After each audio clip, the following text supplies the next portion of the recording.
reality is that ocean water tends to have real small amounts of trace minerals, real small amounts of things like everything from iodine to, selenium. But a lot of salt. The salt you generally don't have to worry about.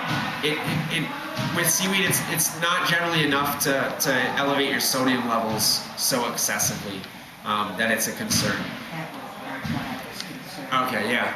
But so the real nice thing about seaweed is that seaweed has picked up all these little trace things.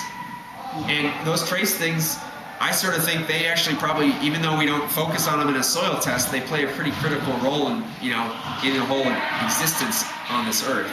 And so actually fish fertilizers I think are another great thing to use in your garden for that reason, is because they provide what are called trace nutrients or trace minerals. That's a good question. So I think at this point what I'd like to do, rather than going into too much more detail, I've covered a lot of the major ones.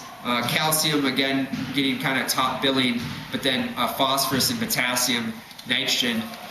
I want to see if people have specific questions about any sort of specific nutrients, and we could talk about that. But really also just to have a discussion about the reason it's important to test these soils is because, one, we want to check and see if we have lead in our soils, but two, we really want to get a sense of what are our nutrient levels.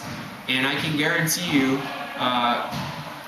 we'll guarantee you that if you had a soil pH that's 4.8 and you put on lime, you are going to see positive results in your garden. And that's what we ultimately want to have is real robust plants that don't get infected by disease quite as much, or maybe the insects aren't as attractive to them, or ultimately they have really great flavor. That's kind of the real goal is But if they're telling a lot of